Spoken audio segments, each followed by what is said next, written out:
کیا تم اپنا شوہر میرے ساتھ شیئر کر سکتی ہو؟ کیا؟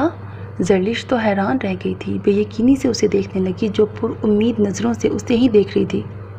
ہوش میں تو ہو تم اشنا اوان؟ وہ میرا شوہر ہے، کوئی کتاب نہیں جسے تم شیئر کرنے کی بات کر رہی ہو۔ ایسا کہتے ہوئے تمہیں شرم آنی چاہیے۔ شرم آئی تھی زری، آ بھی رہی ہے، پر کیا کروں زری، یہ درد سہا نہیں جا رہا۔ پلیز تم فردین کو کہو گی تو وہ مجھ سے بات کرے گا، میری طرف دیکھے گا، ورنہ میں مر جاؤں گی۔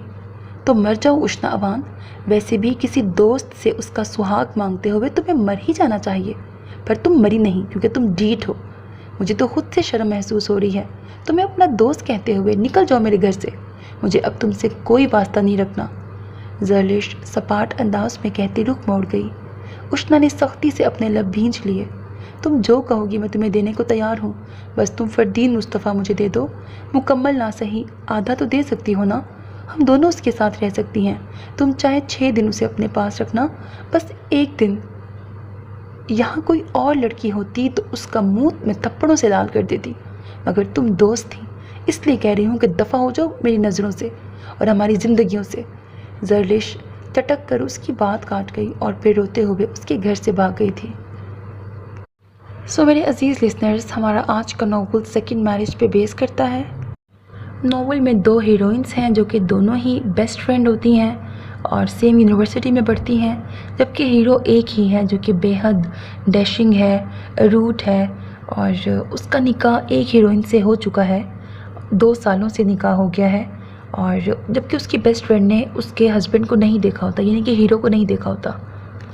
اب جب ہیروئن پہلی بار ہیرو کو دیکھتی ہے تو اس کو نہیں پتا ہوتا کہ یہ اسی کی بیسٹ فرینڈ کا شوہر ہے۔ اس کو اس سے شدید والی محبت ہو جاتی ہے۔ سٹوری میں انسیڈنٹس آئیں گے، کہاں کیسے ملاقات ہوئی۔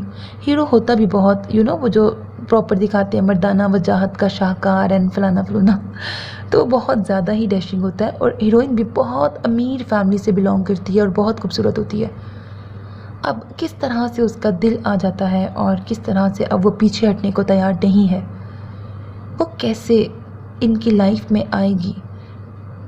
وہ ہیرو کیا اپنی پہلے بیوی کو چھوڑ کر اس سے نکاح کرے گا، نکاح اس سے بھی ہوگا اس کا، یا پھر وہ بھی اس کو بھی رکھے گا اور اس کو بھی رکھے گا۔ اب سٹوری کس طرح سے چلے گی یہ میں آپ کو بتا دوں کہ ناول میں ویلن ان تینوں میں سے کوئی بھی نہیں ہے، تینوں ہی اپنی اپنی جگہ بالکل ٹھیک ہیں، وہ دونوں ہی ہیروئنس ہیں اور وہ دونوں اپنی جگہ ٹھیک ہیں، اور ہیرو اپنی جگہ ٹھیک ہے، لیکن سٹوری میں بڑے ٹویسٹ اینڈ ٹرنز آتے ہیں اور مجھے بڑی ہی انٹرسٹنگ سٹوری لگی، یقیناً آپ کو بہت پسند آئے گی۔ ناول کی ہیپی اینڈنگ ہے۔